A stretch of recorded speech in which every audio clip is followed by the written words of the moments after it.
There you go. I just go live without intro and stuff like that, right? And I was just waiting for a sign of life in chat. So Nicholas is here. Hopefully he's still watching because otherwise I'm just gonna stream to myself and like a crazy person, right? I don't have that, but I don't really have like a subject to talk to. I thought maybe I can react to a video. Maybe I can talk about the design work I've been doing. Say hi in chat if you're there. And maybe tell me what you want to see, right? What do you want me to talk about? Like I have an idea for a video I could react to. A little bit of skin tearing, maybe. I don't really have a topic. Like to be honest, like really, what's happening? I'm bored. I was bored. I'm tired. I'm sore. So I kind of like sometime like in the evening like that when I'm bored and tired, I just go train. But I trained earlier this morning, and I've been training. I haven't been training that much this week, but like it's been intense, so I'm pretty sore. My legs are hurting, so now I'm trying to take a rest. I'm trying to be better at taking rest because I'm not good at it, and I tend to overtrain, and then I get sick. But and I'm trying to figure out something with like the design. Like I was working on the magic tradition for Bastard Sword, and one of them I'm trying to work on a design for it. The witchcraft magic, and witchcraft is all about like mostly about looking magic in object. They still have like some little spell cantrip they can do very quickly if they're good at it, right? It's like the equivalent maybe of the sign, the Witcher signs. So they can do that, but other than that, like what they do like the potion, and they do like a magic grenade. Hello, George. And they do they enchant object, and they do wands. So I think it's pretty cool. They have like this pretty unique identity. It's pretty cool tradition, but it's a bit challenging to design. And I was trying to figure out some algorithm stuff. And I might go back to make a chart, right? Because I wanted to link the like enchanting magic item, right? I wanted to link it to some form of wealth, basically, right? Like, so if you want to make a magic sword, you can cram more magic in it if it's like a very nicely decorated sword, right? Full of gold and gems and stuff like that. Or if it's a master work sword. So I was trying to figure out a way to say like, well, how much charge you can put in it is relative to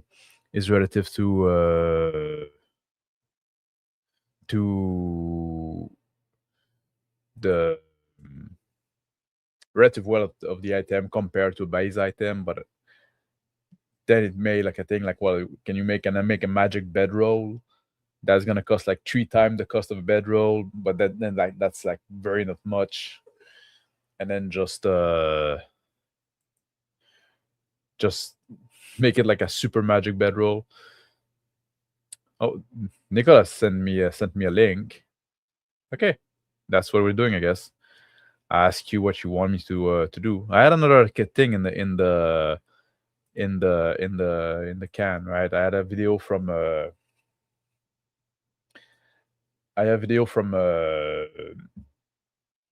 from Mystic Art, like the problem with the OSR, but like I can watch what you sent, Nicholas. He's asking, are we still going to with the setting agnostic approach? It's not quite setting agnostic. It has an implied setting. Like I have a setting in mind. I just don't want to share it with the. I just. I don't know why I'm doing that. I just don't want to. Like, I don't want to write about. I don't want to write fluff, and I don't want to write about setting, right? But I have a setting in mind that informs the rules, right? And the setting should transpire through the rules. Like, I have an idea of like what the orcs and goblins are like, what the elves are like, and stuff like that. And there's some that tiny amount of fluff, but most of it like should transpire through the rules, right? Same thing with magic and stuff like that. So that's what I'm going for, right? Like I want you to be able to make assumption about the default setting based on what the rule says, without having me to without needing me to spitting out for you. And I want the GM to fill in the blank, basically, right? You know, you can read the rules and like you, and sometimes I put joke too in there, but you send the video, Nicolas, with a timestamp. Is it just like a mistake, or you want me to react? Let me know. I can go back from the start. Like, so I know sometimes when you grab a link from a YouTube, you just like by default at the timestamp. Yeah. Say, I see as because when it comes to magic, it implies a lot of how the world works. Yes, that's why I'm saying like it's not like from the start. Yeah, okay, that's what I thought. Yeah. All right, let's do that then. Let's look at this. Oh, it's a good topic. The D&D player responsibility. Let me do a share. There you go. We're gonna look at that. And if I get bored or something else come up, maybe we're not gonna make it through. We'll see, right? I'm not promising anything. It's a very like this stream might not even like stay up after the stream. Might be a live thing only because it's fairly chaotic. So I don't know this guy. Tabletop University, the D&D player's responsibility. Is that a Dimension 20 shirt he has on? It says Dimension. Better not be a Dimension 20 shirt. All right. The D&D player responsibility. All right, just a default. Okay, some timestamp. Yeah, it doesn't say anything about the video in the description. All right, let's play that. The old dwarf looks up at you and says, I believe the captain's ghost still haunts the shipwrecks down by the docks. Yeah, didn't we meet his brother? Yeah, and pretty sure he's in the castle prison. Time for a jailbreak? You want to go all the way to the castle? Why not? The ghost isn't going anywhere. It's a maximum security prison and the cell is 12 floors underground. All right. As you head that direction, you see a couple of prison guards. They're off duty, and they're headed down toward the docks. An old man is following them. Aren't we supposed to get rid of the specter haunting the old folks' home? Oh man, those fucking skits, man. Just get to the point. I hate those skits. The skits opening. Be pretty good practice before you fight a pirate ghost. You want to go to the old folks' home? Works for me. Okay, give me a second. There are two cycles that happen all the time in D&D and other tabletop role-playing games. For passive players, the players stand around, wait for a hook from the DM, then follow that hook, fight some monsters, and go home, only to come back next week and do the same thing. For reactive players, the players choose to follow a seemingly random lead that the DM is not remotely prepared for, while the session that they prepped sits in their notes, or they spend a half hour trying to redirect the players to the session they actually have prepared. The first cycle revolves around the DM driving the story, which, let's be honest, is kind of lame. All your favorite protagonists in media drive their own stories forward due to their decisions. The second is closer to being that active protagonist, but the problem is that they're rarely on the same page as the DM, which is honestly neither their fault because the DM can't read your mind. But don't worry. So far, I like where it's going. It is like a Dimension 20 shirt. Why is everyone so bad at this? So bad at what? At the skit thing? I don't know, they just fucking suck all the time. And it's like, get to the point, right? Like, I'm like, if you want to be entertaining, try to be entertaining. If you're trying to be informative, like just focus on that, right? But this like long ass skit, and I didn't get anything from it. Now I'm getting it because you explain, right? It should have like done the explanation and then showed an example with the skit. Maybe it would have been better. But anyway, I like the premise, the problem that is posing here, right? It's like the passive player is a problem, the reactive, like, and it's true, because the protagonist should be the one leading the story, driving the story. He's on the money on that. The reactive player, which should be called the proactive player, would be the correct word, right? The correct word. Make decision. Instead, but often leave the story behind. You're not leaving the story behind. There's no story. The story is what the characters do, right? That's what the fucking story is, what the characters do. So you're not leaving the story behind. When you're a proactive player, you're forging the story with every choice you make, and that's how it should be. That's what we want to have, like a reactive GM. And he talk about like, oh, now like it goes against the prep that the GM did. Well, maybe that's where the problem lies. Like, you prepped too much, you prepped wrong, you prepped like a story instead of prepping a game, right? I'm not in favor of prep. Like, I'm often say like I'm against prep. There's always like, like the prep you want to do is like, well, you need to know your game. You need to know like the world like that exists and who your NPCs are and stuff like that. Those kind of thing. What you don't want to prep is like plot hook and a storyline and encounter and stuff like that. This is not the right prep to do. You want to know the rules. You want to know like the internal logic of the world. You want to have like a you need to develop your GM skill for improvisation and stuff like that. If you know like you left the last session, like the player wants to go on a boat, maybe you want to revisit like boat related rules and water related rules, right? That might come in handy. That's valid prep, I guess, right? But you don't prep story beat because that's not really in your end, right? Like, you might want to think what your NPC wants to do, because your NPC also proactive actor in the world, right? They also want to do stuff in this world, and you can think about that, and that might come in conflict with what the characters want to do. But it's not like, oh, now the character are going to do this and stuff like that, because that's not in your end, that's in the player's end. If you are to prep for a game, don't prep to tell a story to your player. Don't worry, we're going to fix that. Whether you are a passive or a reactive player, I'm going to give you the 3 best things you can do in D&D that will enable you to drive your story in a way that helps your DM prepare for that story and opens the door for more satisfying narrative arcs in your games. With these 3 things, you can stop being a passive or reactive player and become a protagonist. This is Tabletop University.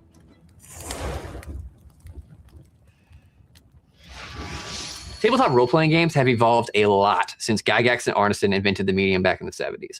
Whether you're a fan of the changes or not, anyone can see that the rules and the books have shifted from a wargaming simulator to a storytelling medium, which changes the way we have to view the players at the table. If it were still just a wargame, mechanics and abilities would be all that mattered to a player. But in D&D, just like other storytelling mediums, the people sitting around the table shouldn't be passive players. They're supposed to be protagonists, which should change the way the DM preps the session. The DM can plan the story all they want, but your superpower as the player is that the camera follows you.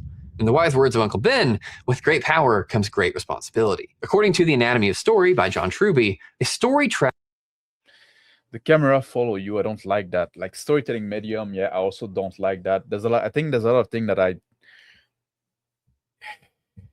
it's not a story, like, you could say it's a story like creating medium, because like the story is supposed to be to emerge through play. You're not telling the story. Like, you're gonna tell the story when you retell what happened, right? Like, it's like if I go on an adventure with friend, right? I go on a wild road trip without like any much thing plans, and we just like go on adventure, and we try to break in an hotel and go swim in the swimming pool at night, even though we're not guests, and we try to we do like some crazy stuff like that.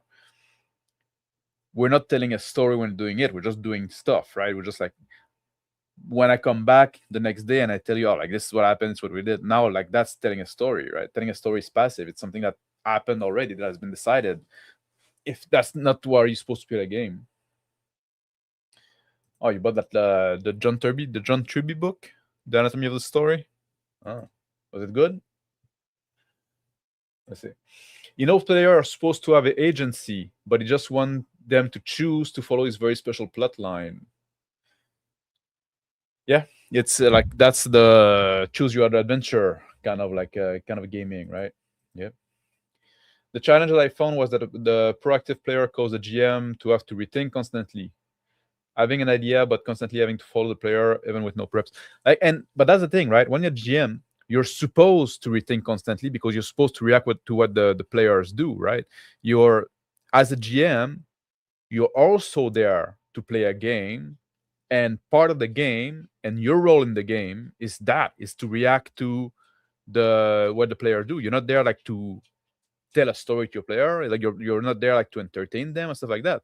You're the GM is also a player in the game. You have a different role than the other players where they control a character. You control all the NPC and the world and stuff like that. But you're there to play a game as well, so you should come there. You should come to the table earnestly, willing to play the game, and playing the game is like the player, they have to react at the moment to what you throw at them as a GM. You, the GM, should also have to react in the moment to what they throw at you. That's the game. That's where the game is, right? And it's like, and it's not competitive and it's not like antagonistic, because our goal or our line that we want to have like the most interesting, not necessarily the most interesting thing to happen, but what we want, our goal, both as player as GM, is, well, the player, they want to be immersed in their character in a world that feels real, right? With verisimilitude, with a world vraisemblance, with verisimilitude, the word people like to use.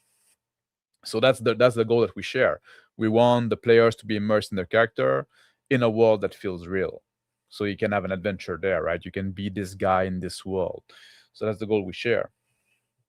But we're all there to play a game, and this back and forth goes to that. And when you start limiting the choice of the player too much, then that also limits their immersion, because now they have to follow a specific path, and that's now how you're supposed to be this character, right?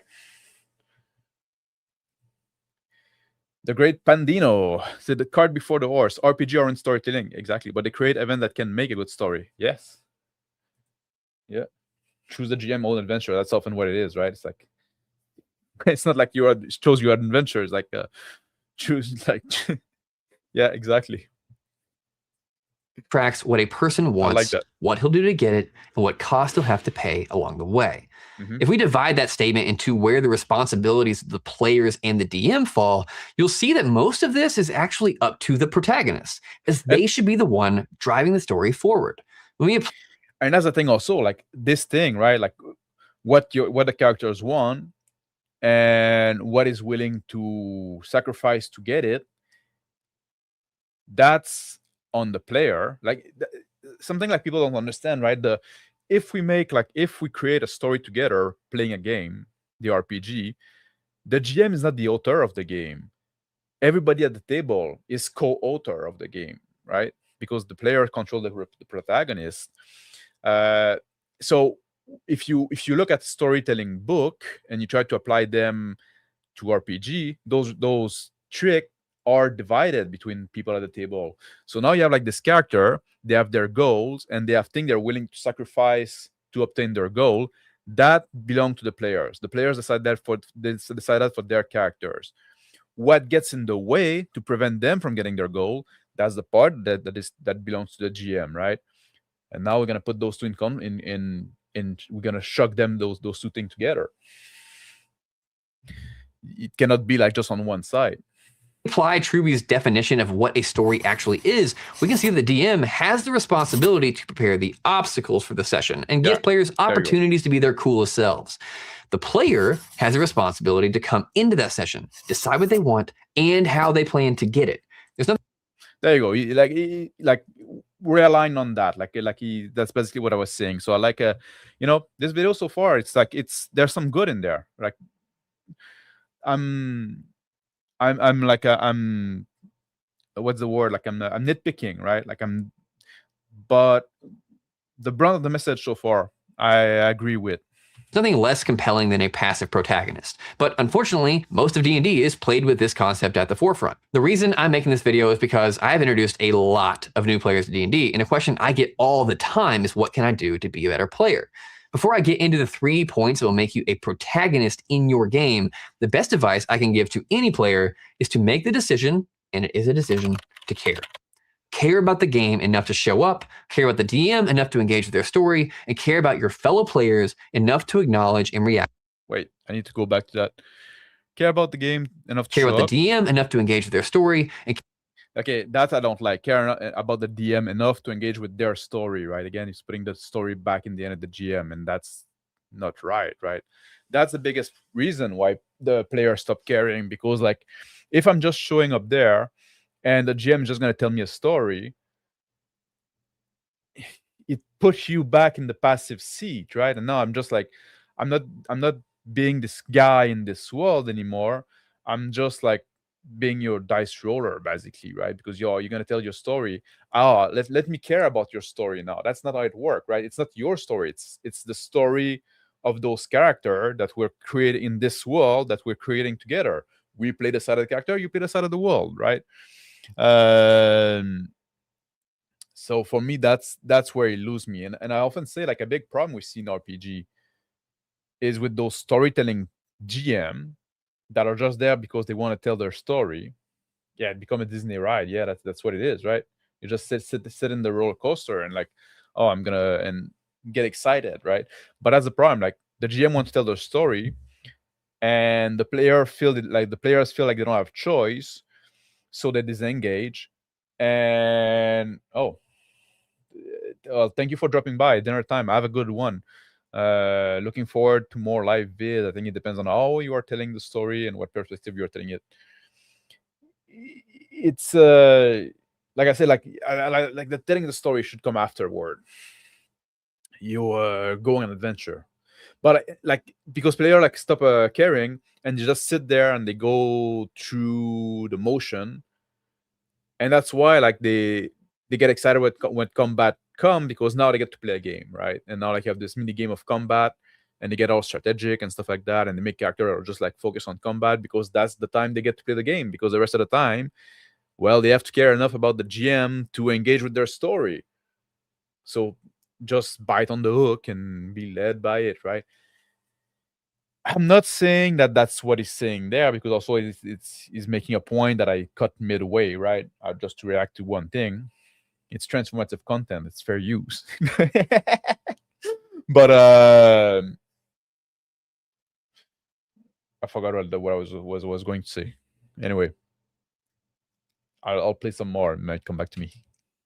I always forget that I'm not in the right window. And care about your fellow players enough to acknowledge and react to their choices. If you don't care about the DM, your party, or the game, D&D probably isn't for you. There are plenty of other games out there that don't require you to care this much. However, if you've decided to care, now we have something we can work with, and we can finally take you from that passive player to a protagonist. So the DM isn't doing the boring thing and driving your story forward all on their own. Here are 3 ways the active protagonist will push their story forward. In order to be a protagonist, you have to have a long-term reason to adventure before the train ever leaves the station. You have to know what you want. Write it down on your character sheet and keep your eye on it. And I don't mean to ignore the main quest in favor of it, but it should be a North Star you can look to that will help answer the classic question of what your character would do in the situation, or how they might even approach the main quest. That's interesting what he's saying there, right? Because that's how you should play your character. You should like play your character and have him act in a way that makes sense for who he is. And yes, that is based on his goal, right? Why is he adventuring?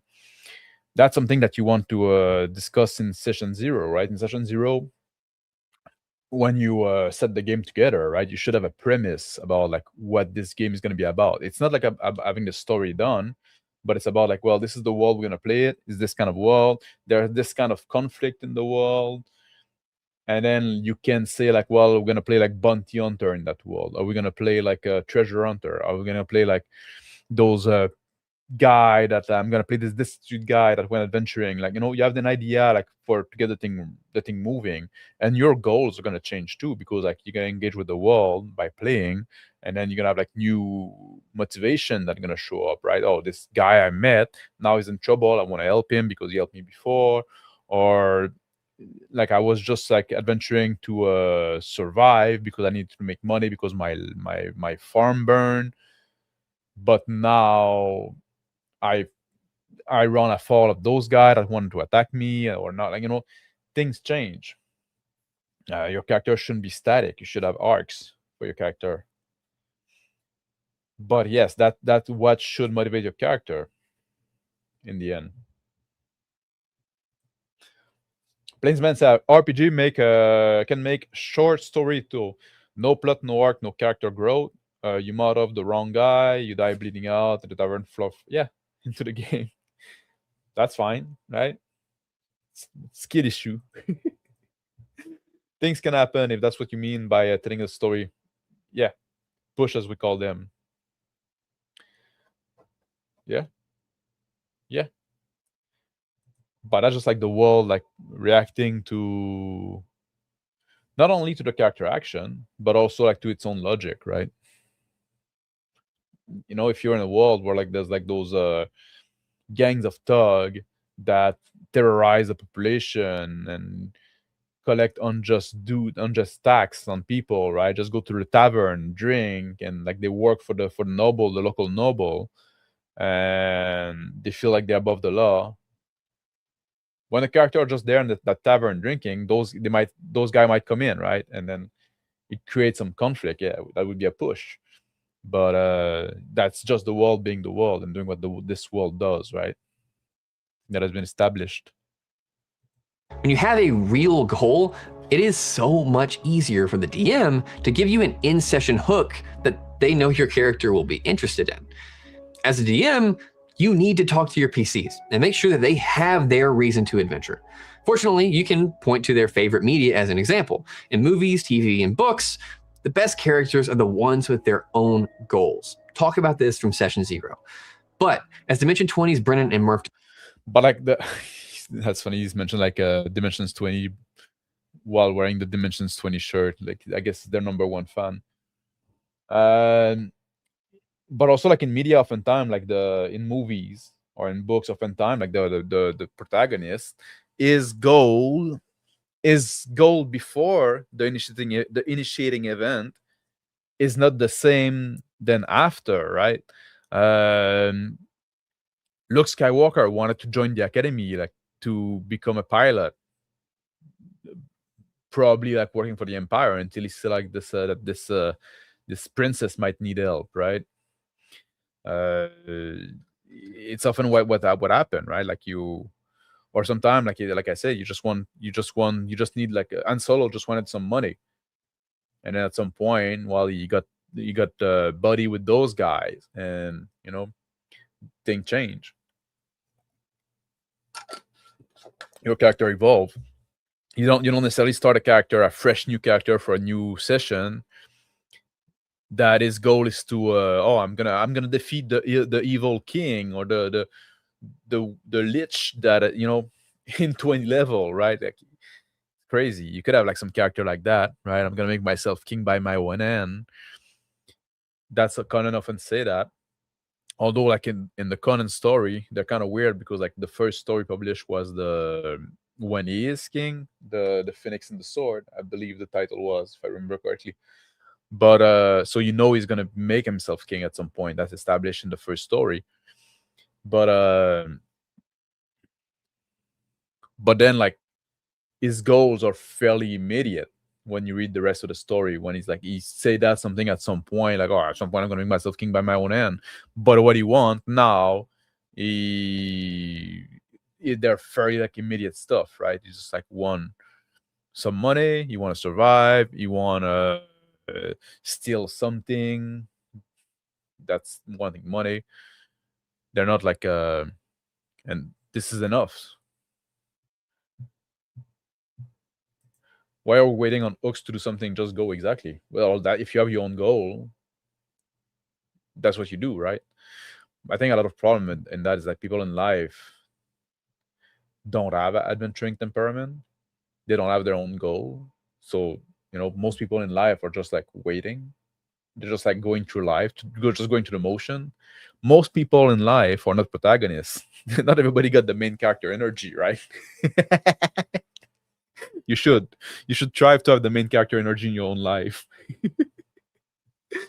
Yeah. Discuss, it's not intuitive for regular people to give themselves a reason to adventure. If you're like, that's basically what I was saying. Most people don't have the main character energy. I'm a sarcastic warlock. Sarcasm has never motivated anyone to do anything. Yeah. What drives your character forward? DMs should talk to their players first and get their player backgrounds. Let's give you something that makes you put one foot in front of the other every day. Yeah. Because it might feel unfair as a DM to be like, well, why is the motivation of a PC my responsibility? Especially if you have new players, it's not intuitive for people that haven't like taken a creative writing seminar to know to give themselves that. Yeah. Before we ever get into session 1, I work with each of my players to make sure they have a personal long-term goal that I can mesh with the main quest. My wife's Mesh me with the, like, I don't want to know my player, they're gonna know like they're gonna know the because we discussed it in session 0, right? They're gonna know what the campaign is about. They're gonna get the premise. They're gonna know what the world is about. It's their responsibility to put a motivation for their character that's gonna fit in that world in some way. It can go against something that what I expected them to be, and I don't really want to know it. Like, I want to be surprised by it as well. I'm gonna oh okay, that's your motivation for your character. I'm gonna try to measure like that's I hate that so much. Oh, your character wants to become like the grand wizard of the king. Like, I'm gonna try to make sure that this happen at some point. No, it's your responsibility to pursue your own fucking goal. Like, if your goal works with what we designed for the world, for this world, then there's steps you can take. And maybe you're gonna put this goal aside because you have other things you want to pursue. Maybe at some point you're gonna come back to it. Maybe at some point you're gonna retire your character because now, like, well, now I have this opportunity to do that, and it doesn't mesh with the adventuring anymore. So, and that's fine. That's a good character end as well. But I hate this thing, like, oh, I'm gonna, yeah, just tell me what you want, and I'm gonna feed it. I'm gonna spoon feed it to you, right? Are you fucking playing with babies? It's disgusting. But yeah, can mesh with the main quest, No. And there's no main quest. There's no main quest. You have goals and stuff like that, and the player wants to talk amongst themselves, right? Maybe like the player can decide that their characters know each other have known each other for a while, and they share a common goal. That's fine. Sometime like when we did the Horizon game, when we started, like we established that Alan and Brick knew each other for a long time, like since childhood, and they didn't share the same goal long term, but they shared a common temporary goal, and that was enough to drive them to work together. And as the campaign evolved, and we found out like different temporary goal, and that kept us going for a while, and we were both like working toward our own goal. And at some point the goal changed, right? Like, well, at some point Brick died and Alan changed from that too. So it is yeah, it's not about like there was no main quest. The main quest fitted the goal, right? And it's almost like I don't know. I think the GM he's making a video about players' responsibility, but then it's like yeah, your responsibility is to find a goal for you. So he give like a drop of responsibility to the player, and then he take it all back to the GM for him to craft a story that's gonna serve that fucking goal, right? Like, no, you want to give responsibility to the player, give responsibility to the player, and step back as a GM.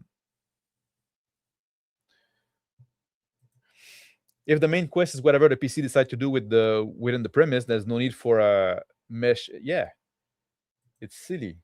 A bunch of NPC out there, exactly. Yeah,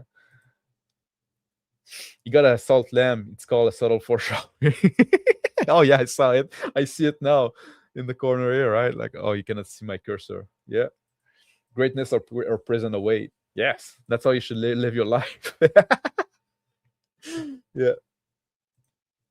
So I have to care about the ending of the Civil War because my character's goal somehow became connected to it. No, I don't think you should. I don't think you have to. I don't think you have to, exactly, right? This rogue in our current campaign have some infernal origins and an estranged father she's never met. So anytime the main quest happens to overlap with some clue like an infernal inscription over a secret door, happens to overlap, right? Oh, man, come on, stop like, and it doesn't matter, right? Like, that might be her goal, like that she wants to know the secret identity of her infernal fucking father or whatever it is. I know it, whatever it is, right? Those tiefling rogue player, right? Like, it doesn't matter. That might be a goal that their character has, but sometimes you can have a long-term goal. It doesn't mean that every action you're gonna take every day is gonna lead to that, right? You also have, like, I might have some goal in my life, but I also have my day-to-day life to live, right? That are with much less. I don't have long-term goal in my life. I'm kidding, right? I'm done. No, I'm just taking care of my old aging dog for the years or maybe months you have left, and my cats. And then after that, I'm gonna go like Diogenes mode. But just become a wild man, right? Run naked in the woods and scream at passerby. Yeah, it's gonna be my crazy land slow arc. That's where I'm going. But what I was saying, got distracted. Yeah, becoming the local cryptid. Yeah, that's my goal. That's why I try to get as healthy as I can now, right, and get fit and stuff like that, so I can like make that last longer without like being a cryptid is one thing. I don't want to be a decrepit cryptid. That's a good name for a band, right? Decrepit cryptid. Oh, it's too hard to say. Forget it. It sucks. But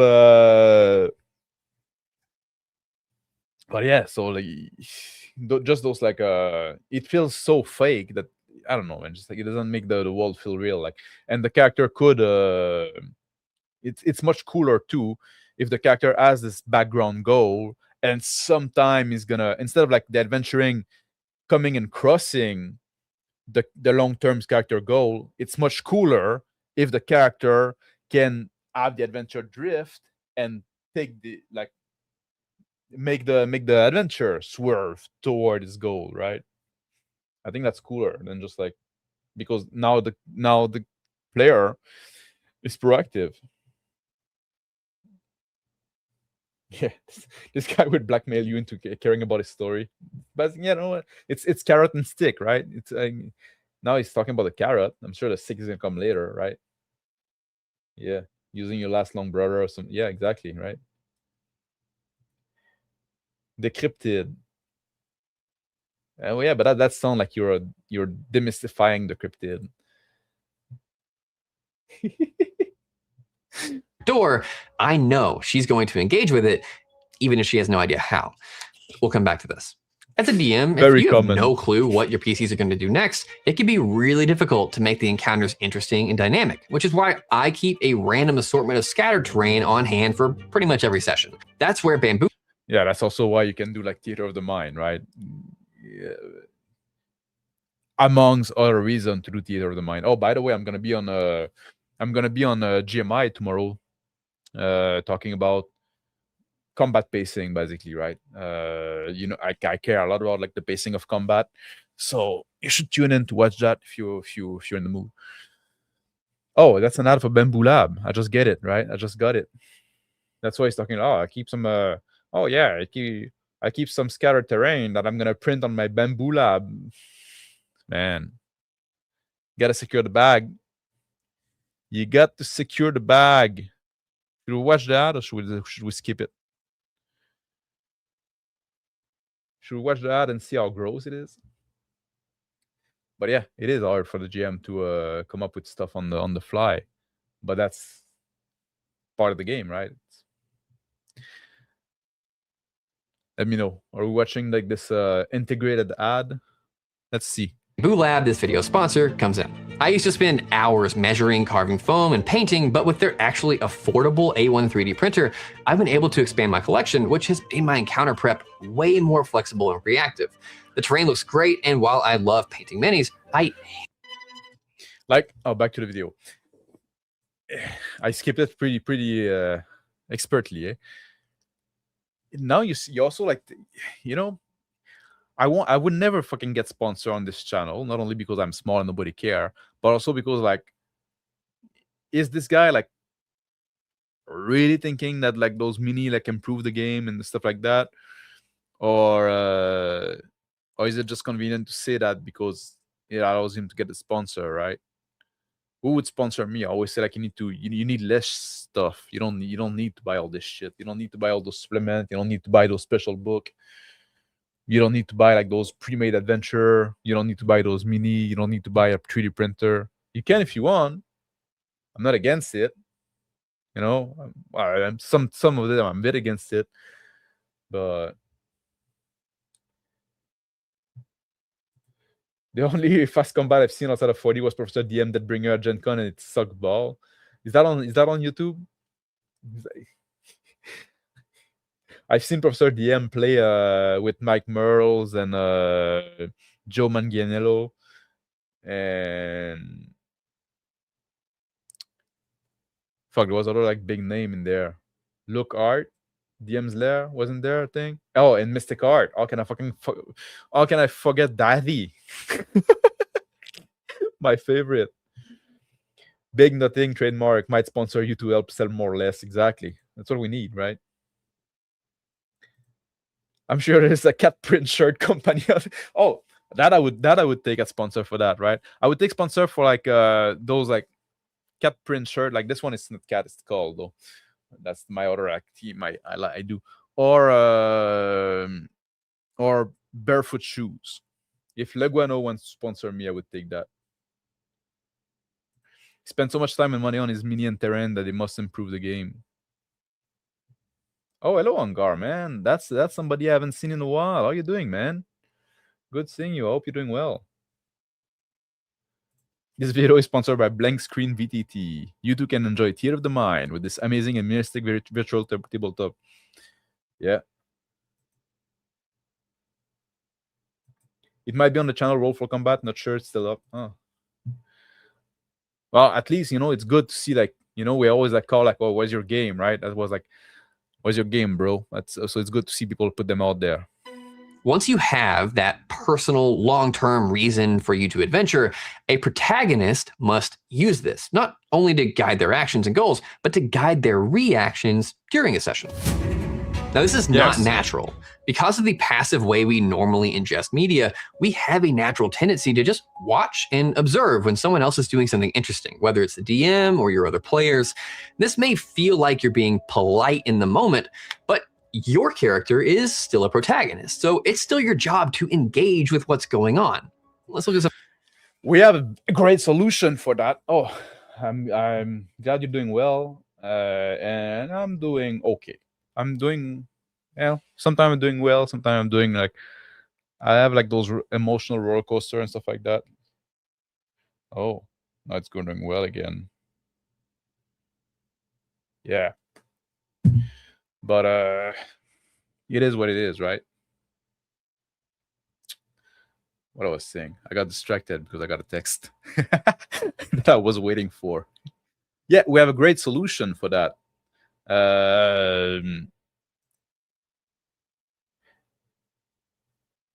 The anchoring stuff, right? You say like, oh, it's two-part, the round robin thing and the anchoring stuff.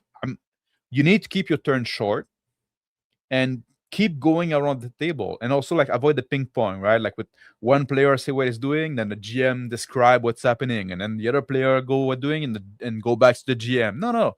Let's everybody at the table say what they're doing, and then go back to the GM and have him describe all this resolve. So if somebody say, I go to kick down the door, the other player have a chance to say, wait, I put my hand on his shoulder and stop him before he does it, right? it make the thing more natural. You don't need retcon and stuff like that, because if you just like, oh, okay, the door burst open in a big bang, right, in a big crack, then the other guy is just like, oh, I would have intervened, I would have stopped him, like, but now I cannot do that anymore, so I just have to deal with this consequence, right? So while you were doing that, I was just like there, like T-posing like that, waiting for the door to burst open until like it's back to my turn. It makes the thing unnatural. So the round robin and keeping the turn short, right? And when come your turn, tell me where you are, tell me what you do, tell me what you say, and what you do is one action, like it's one thing, right? And not like a short action, right? Cut it down to the time of the round.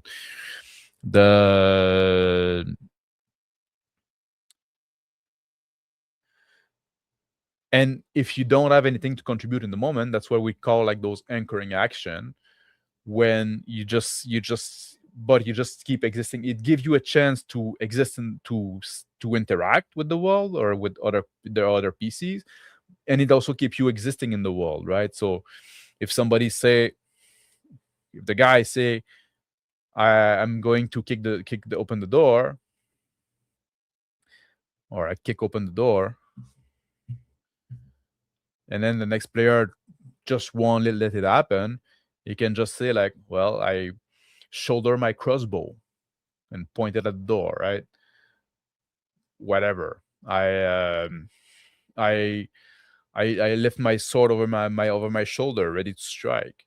There you go. That's like a throwaway action that makes you still exist in the world. Takes no time at all, but it make you like, it avoid you becoming a floating head, and you still had your turn. You're not just like there passive waiting for something to happen. So now like the GM can describe what happened when the door get kicked open, and everybody know where everybody is. Some examples. When the DM drops an NPC or a unique location in front of you, use that long-term goal you've identified to motivate your conversation or ask a question of the world. When I started DMing, I used to get really nervous about this, but now I understand what a gift this is. The moment a player does this, there's a comfort in knowing that as a DM, you won't have to drive every scene, because a protagonist is going to take the reins themselves. My wife's rogue. Plainsman ask if there's tips to learn the beats of playing, when to set someone else up for a turn, when to leave a room for reaction, etc.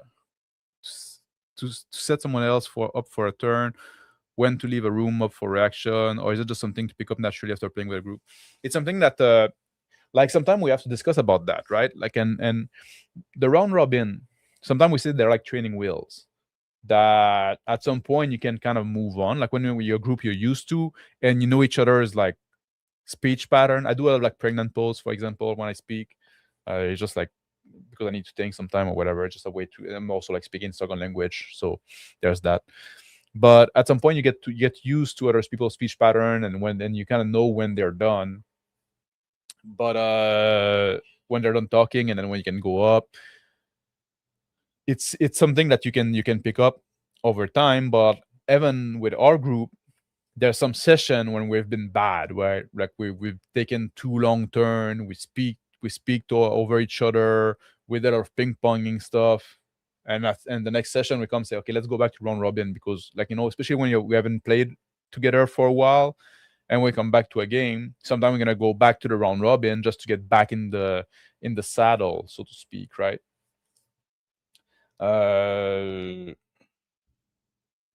And so there's that, and like the rule of like tell where your character is, what he's doing, and what he says. That's also like a trick, like that. If you just do that, that's gonna be a great turn, right? Like that's gonna be a very good turn.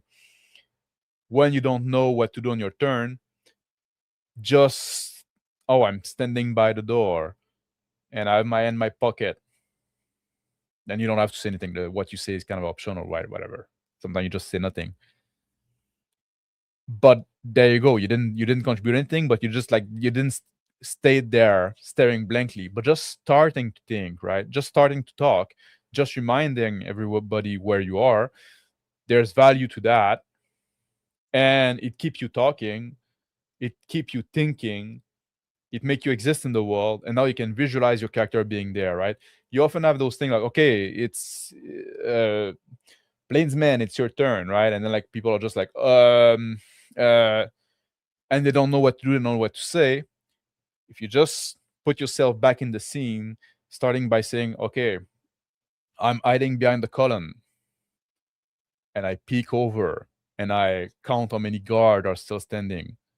That can be your turn, and that's fair. And then the GM is going to give you the answer, and then everybody can benefit from that. Like you reassess the situation. But just starting by saying where you are, ground you in the scene, and start your thinking. So I don't know if that answered your question, Plainsman. I hope it kind of does. I hope it helped. And also we have rules when there's like a conversation or like two interaction between two characters, right? We're gonna break the round robin format to allow more natural interaction between two players, and it's something we discuss, and we don't really need to discuss it anymore because we're used to it. But you between two players, right? So if I'm a player and you're a player, and my character talks to yours, right? Then your character can reply to mine, and I'm gonna reply again, and then you can reply again, right? So there's two back and forth, and then after that, we're gonna go around the table once more, and that's an opportunity for other characters to intervene without speaking on top of each other, right? Especially when we play online, it's very important not to speak on top of each other, but it gives the opportunity for other players to intervene, or if they're okay with this conversation and this interaction to keep on going, they can just do this anchoring action, like, I'm just sitting in the couch and I'm letting myself think a bit more. I'm lighting up a cigarette. Little action like that don't do much. That say I still exist in the world, and I'm okay with whatever is going on to keep on going. So those are like the little trick that we developed, so we don't have to break the in character moment, but we can have like those more natural interaction, and also give a chance to everybody to interact and to exist in the scene. We have video on that on this channel. I have a bunch of video on that. You want to go to the backlog, like the how to role play. I have like how to speed up combat. I have like a bunch of them, like the power of anchoring, when I go a bit more in detail. Coco, beware. So yes, thank you. It killed my immersion when my character cannot interact in the moment. Yes, you kick the door. Yeah, exactly, right? It's so frustrating because you're just like you feel like you're powerless until like suddenly like the light above your head like light up, right? It's annoying, but that's very hard for DM. Like, and I often say like DM need to talk less. A big flaw of most DM, in my opinion, is they talk way too much. And that killed the pacing of the game. Like the re-narrating every turn, right? Like the player describes his character's turn, and then the GM is gonna re-narrate the whole thing with more flavor and stuff like that. Like, yeah, we got it. He said what his character was doing. We all picture it in our head. You don't have to, like, was this turn not cool enough for you? No, you have to embellish it and like make it bigger. Like, no, just like once everybody went, describe what happened, right? Sometimes in combat, you want to like the DM there's gonna be a little more ping-ponging, and depending on system, that can be more important than other. But like in interaction tempo, which I would call, right, I divide tempo in action, interaction, and transition. So in interaction tempo, when you're not really like moment to moment, but you're kind of real time bit, right? You want to minimize the ping-ponging between GM and player.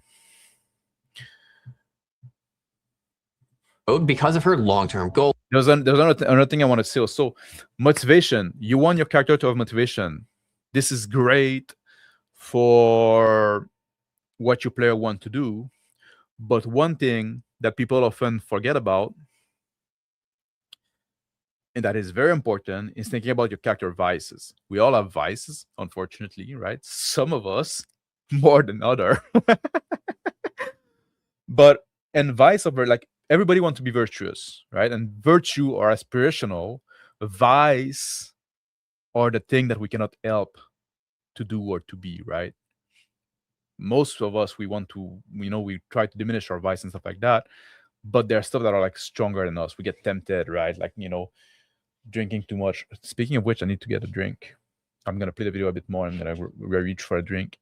Or we get tempted by the flesh, right? Like, we try to be virtuous, but now, like, there's like this bar wench with big tits that try to convince us to do otherwise, to stray away from our motivation, right? From like the goal that we set for ourselves. But now there's something else, right? Like, or a gamble, or the greed, right? Like, oh, I know this is wrong, but it's a really, really nice payout. So maybe it's not that wrong after all, right? You try to convince yourself. So your character should act based on his goal. And it's interesting when those goals and those vices come in conflict, right? That's where you have like interesting narrative moment for a character. Yes, the great man. A worse habit from DM I've seen is reading description from the book verbatim. Yeah, I'm one that think also like description are best kept short. Like, I don't agree with the give something for the five senses, right? No, like, who cares? Like, you might want to touch some senses, right? But like, human being, we're mostly like visual creatures, so like visual is the most important thing, right? Maybe you want to throw in a smell once in a while, because that's also like impact us quite a bit. And sound, obviously, like what you hear. But like I often say, like, if you come in an office building, it's your setting is the 90s, and you come in an office building and it's cubicle and everything is gray, and the with those cubicle panel that reach above like tits level, right? You don't need to go super deep in detail. People have seen those kind of environment in real life or in movie and stuff like that, so they can intuit the rest, and it's good enough. You don't have to go super deep. Like, pacing is more important than that, right? Like, you go in a bedroom of the Lord, it's a richly decorated bedroom with and you can give like some detail. There's tapestry on the wall, on the wall of hunt scene, right? Like, hunting scene, and deep velvet blanket on the palanquin bed. Is it palanquin the right word?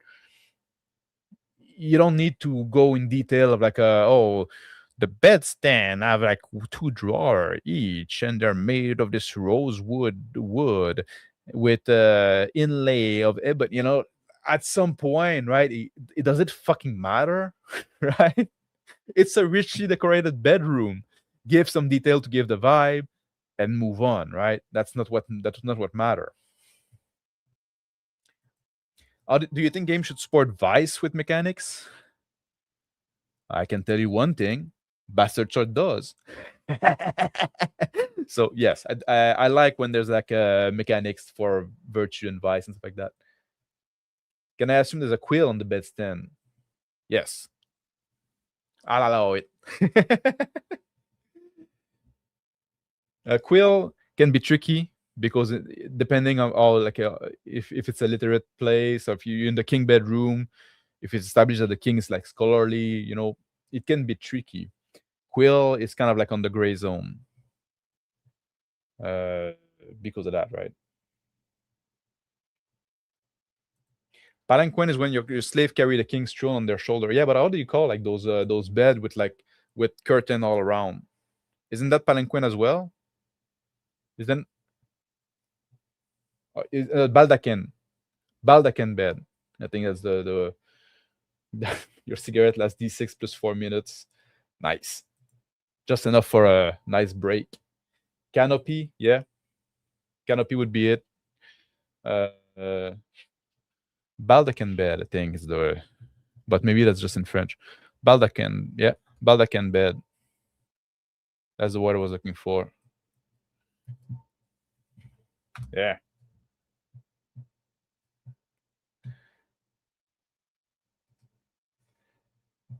Put it in the chat. It's the word of the night. Goal of finding her estranged father is guaranteed to question anyone who seems like they might have some relationship with him. It's a great tool to know that I can just drop her mom into any scene and watch the interrogation start because she just doesn't remember him. Brennan praises Emily Axford for this exact thing. Figs are the first PCs that called for a scene when she was like, I want to go work things out with Galir. The sigh of relief from a dungeon master when you are like, I don't have to write as much plot anymore. I cannot describe how much easier a DM's life gets when players. I don't have to I don't have to write as much plot anymore. Oh, that one fucking make me scream, man. I fucking hate that. Oh, same old G's here. Hey, man. Nice seeing you. GM description should install atmosphere rapidly and efficiently. Yeah, I'd stay away from detail, immersion, and stylistic. Yeah, exactly, right? You don't need that. You don't need that. You're just there to set the scene, and then like the resolution of the setting of the room or whatever, right, is gonna increase by player interacting with it, right? Like, oh, was there a quill on the nightstand? Maybe not. It doesn't matter until it does, and when somebody goes to interact with it, then you know, then you figure it out then, right? Is there a pen on the desk or a pillow in the bed? Exactly, right? And then like you have the player to say like, oh no, I cannot allow it because like they probably have like a plan in their head. Like, who cares if they have a plan in their head? Let them go through with the plan and see where it goes. That's interesting. That's fun, right? That's fun. This is so iconic coming from Brennan. Yeah. Not if you play in an improv 4D style, exactly, right? Letting it empty for the player to fill it. Like, yeah, it's not necessarily empty, but like, you know, you put what matters, and then like, yeah, and then it gets filled. Not just, you can also fill it with like stuff like, but like, you know, suddenly like the cuckoo clock ring. Oh no, there's a cuckoo clock on the wall. You didn't notice it before, right? It's okay. It doesn't matter. It didn't matter before. Now there's a cuckoo clock on the wall. Give you the time. Players start to do this. Another way you can be a protagonist mid-session? React to the ideas of your fellow players. Your friends are not your own TV show for you to watch, nod your head, and move on to the thing that you wanted to do. That is called being selfish. When they make a choice, you need to choose to react to that choice. Encourage it. Challenge it if you have to. Avoiding the ping pong help a lot with that. Adding in how your character reacts to their choice affirms that decision and can give them the rocket fuel that they need to be a better role player. When I was playing with you at the same table, you had this strong reaction. It was like rocket fuel. If you want to help your DM, care about your other PCs. Let's bring it back to that John Truby quote. A story tracks what a person wants, what he'll do to get it, and what cost he'll have to pay along the way. Now, we've already established your long-term goal. That's the thing the person wants. We know the DM is responsible for the cost or obstacles that will be in the way. But the thing that makes a protagonist is that middle piece. That is the player's responsibility to identify. What will you do to get that long-term goal? As a DM, I have a lot to do. And my favorite players, like Brennan said, are the ones who take some of that work away from me. I'm not saying they literally help me plan a session, but when they tell me what they'll do to get their goal, the likelihood of what's happening here at the table actually including all three pieces and resembling a story increases dramatically. The two I don't know if those guys that always talk about like, oh, planning a session and oh, they help me plot put the plot along and stuff like that. Do they see themselves as a player at the table? Do they see the GM as a player at the table, or he's just there to facilitate the play of the like? I'm always curious about that because like you just come to the, like did you all do the playing you did? Was it all off session when you're doing all this planning and shit like that? I find it such a weird vision of the thing, right? Like I'm just like the guy that set the rails for the roller coaster is not riding the roller coaster, right? Like, but like, and I'm not saying like there should be a roller coaster, but like that's what it is, right? You know, it's like I'm going on a hike with people, right? I'm going on a, I don't know, I'm going on a bike ride, right, with people. I don't think this guy seems as a player at all. Like, for me, it doesn't sound like he does, right? The GM and the player should try to play for the experience rather than trying to tell a story. 100%, Jeff. Like, I totally agree with that. The story tells itself as we play, looking at it afterward. Yeah, that's on that. We Two best words you can tell your DM: my plan. ... Sometime before your next session, tell your DM your plans. Yeah, no, seriously. No, don't do that. Don't do that. Not because like the player is gonna try to not because the player is gonna try to facilitate your plans or put hurdle in your plans, stuff like that. No, just because like as a GM, I want to be surprised too, right? I don't care about your plans. Your plans are your own. Like, they might work, they might not work. You don't need to tell me about that. Just act upon them. You might want to tell the other player, your characters might tell the other characters. You know, the planning should be done in character, preferably. And then those plans can work and can not work. We'll see. We'll figure it out, right? It's not that hard. It's not that hard. Drop the crutch. You don't need it, right? You don't need this crutch of prepping, like the safety blanket of prepping, right? Like, I'm gonna, like, my NPCs have plans that they want to enact and goals that they want to reach, and I'm gonna do that. I'm gonna role play those NPCs, and you role play your character, and when those things collide, then we'll figure it out in real time. That's the fucking game. And between session, hear me out. I don't want to, like, you know, I hate the in-between session, like planning and stuff like that, or even like thinking too much about the game, right? About like between session, because then it doesn't become natural anymore, right? You don't have to react. Like, one thing I know a lot of people like think about like cliffhanger in role-playing game, right? I think cliffhanger work for TV show.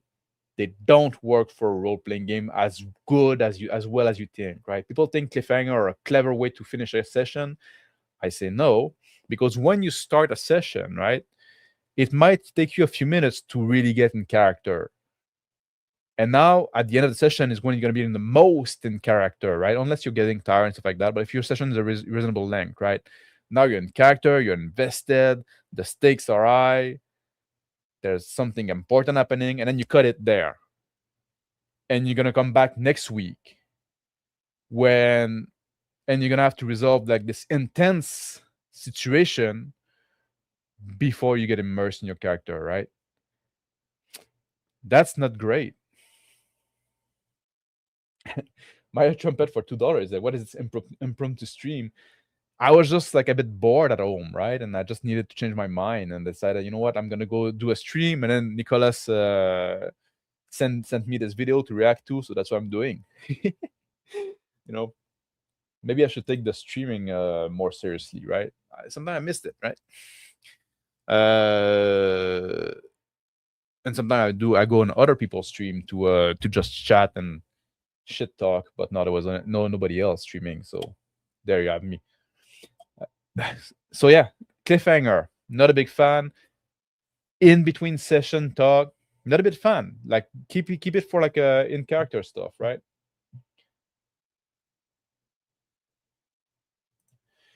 Kedolo, wait, you mean you don't flowchart all the possible response of your NPC? No, I don't do that because I'm not a video game. I'm not writing a video game that's gonna be canned, right? I can react in the moment.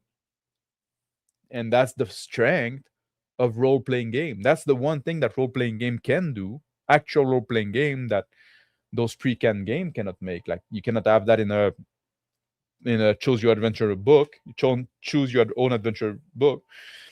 You cannot do that in the video game. You can do that in a role-playing game, and you should do that in a role-playing game.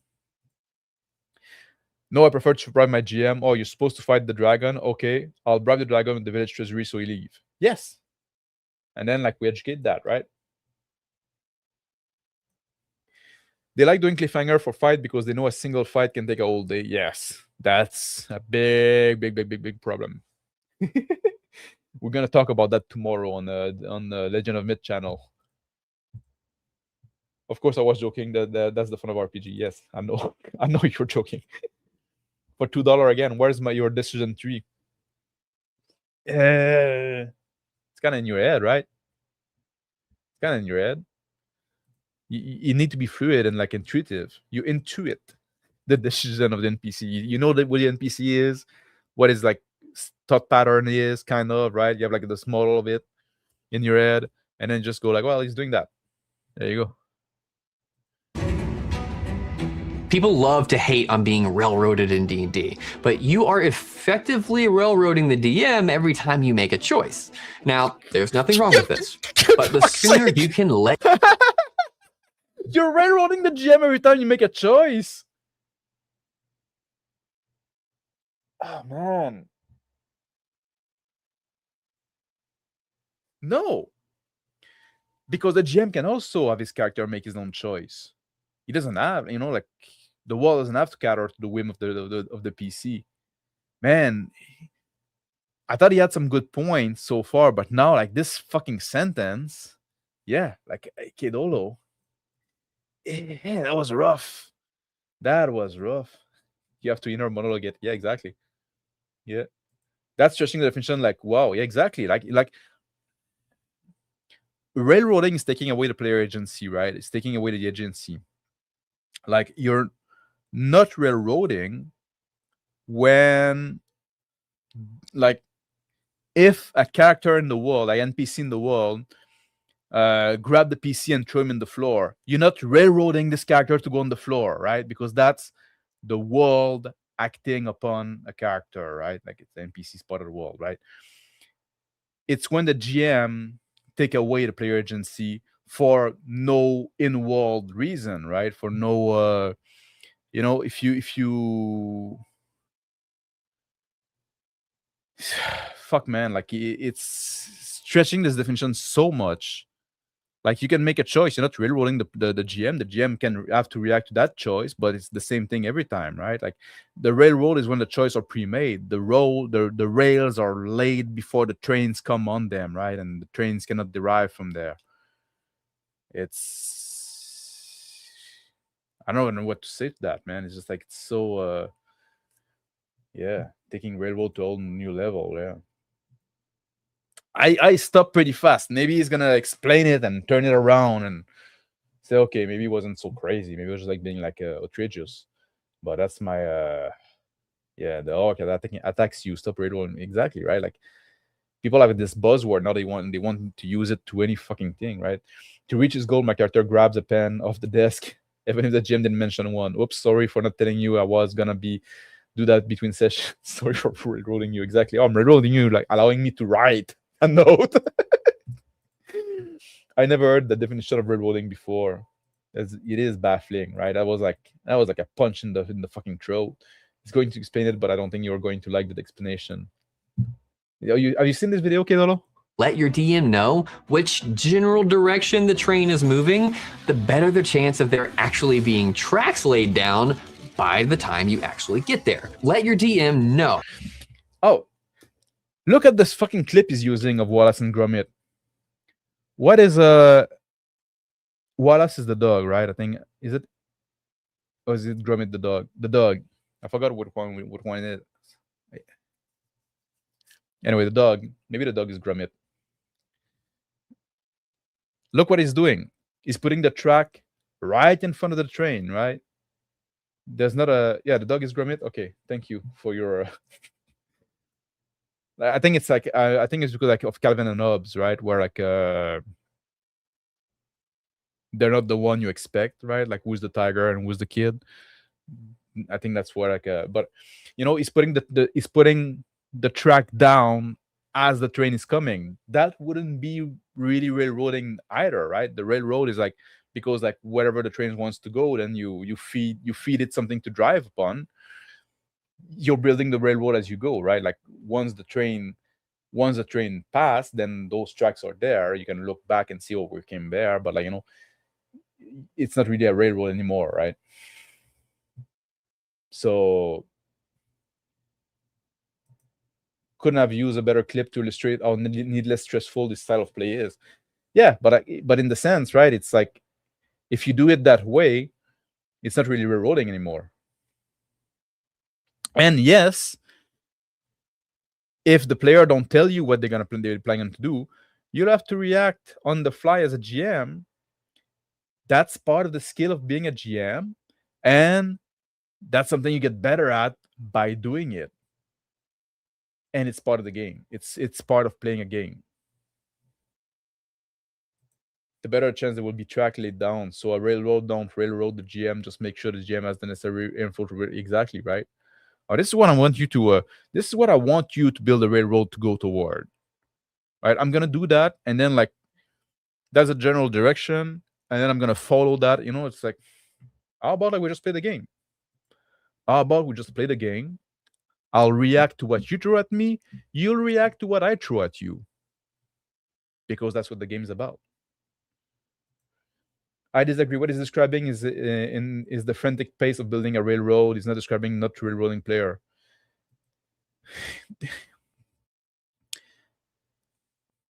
There's a no. I see what you mean, right? Like but there's like if the train goes where he wants, and then you just like lay the track just as he's about to go off rail, right? Then it's still a bit railroady, maybe, but it's much better, right? Because you don't have like miles of tracks ahead, right? You just have like the next segment. Still a bit railroady, but it's better, I guess. At some point, you just say like, you know what? Maybe it doesn't need to be a train. Maybe it can just be like a off-terrain vehicle, a ATT or whatever, right? What you are going to try to do in the next session, and before you freak out, let me explain what I mean. This is not me telling you to text your GM that you want to forget the campaign and start running a shop in the town. If that's really what your character wants to do, you have a problem that goes all the way back to session 0, and this video is not going to help. This all builds off part 1, your long-term reason to adventure. This is not about you coming up with random goals, but having your own ideas and agency about how you want to accomplish the goals that already exist in the world. As a player... And you know something also about goals, long-term goals, they're often personal, right? We don't share them with strangers very often. You don't meet somebody and say, oh, one day I want to be like a senator, right? That's not going to happen for me, obviously. But like because oftentimes our long-term goals like people like want to shit on them, right? Because like if you have ambition, stuff like that, or if your goal is not ambitious enough, they're going to belittle them, right? So it's something kind of personal. Your character should be like that as well. You play a person, right? As long as the DM doesn't have a destination, sure, it's better. Yeah, but I think he's talking about like using player impetus to get to the DM conclusion. Yes, I agree with you. I'm just saying that the clip he was using wasn't really supporting what he was saying, right? Because the character was actually like laying down the track in the moment, right? At the last minute possible. People go full Forrest Gump during game. Yeah, that's... Everybody plays Forrest Gump. Yeah, no matter the character. Yeah, your edgy tiefling rogue with like a daddy issue is Forrest Gump. It can be really tricky to drive your story forward because I think that needs to become a new axiom of the 40 thing. Everybody stop playing Forrest Gump or something like that. What if you're pushing it in a direction the DM isn't prepared for? This often results in half-baked sessions because the DM either had something else in mind or had to make something up on the fly. I'm not saying not to improvise or react. That is still the magic of these games. What I am saying is that improvise and react. That's the magic of the game, of this game. Yes.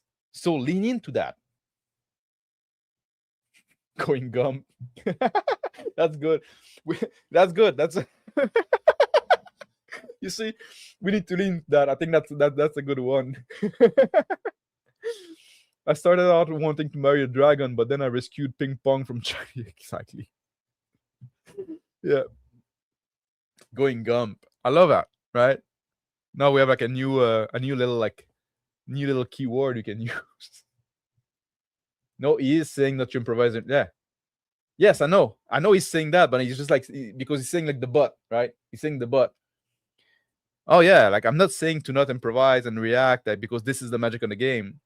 What I'm saying is that like that's the but, right? When he say like, you know, oh yeah, no, it is the magic of the game, but, and then he's gonna say not to do it.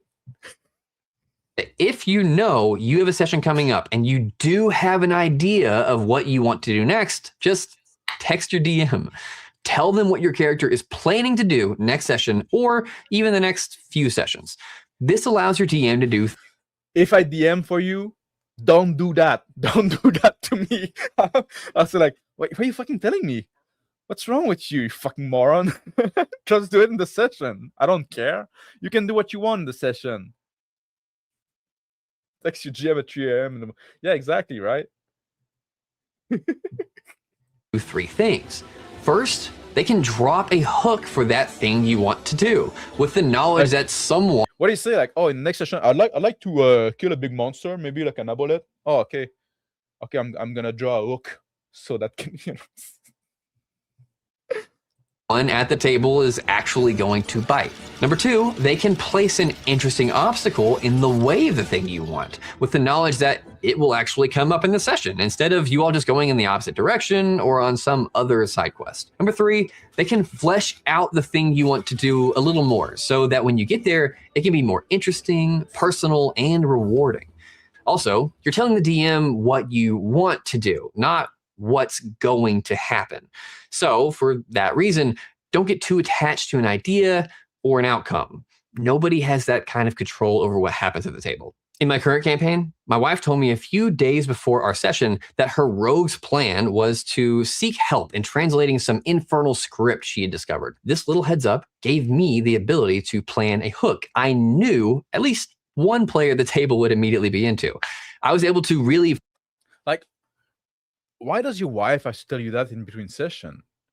Can't our character just like talk to another character in the party and say like, oh man, I have this book, like I like to find help. I need to find somebody that can help me translate that.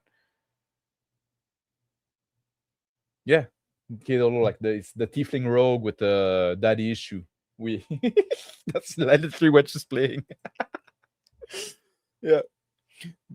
But you know, like, just do that in character, right? You don't, and then the GM, you listen and say, okay, that's something like I can think about now. Like, and if the player are proactive and the player are gonna interact among themselves, like that, and if you shut up, if you don't do most of the talking as a GM, it gives you a lot of time to think, right? You listen to what they say, and then like you can start planning on the fly. It's not that hard.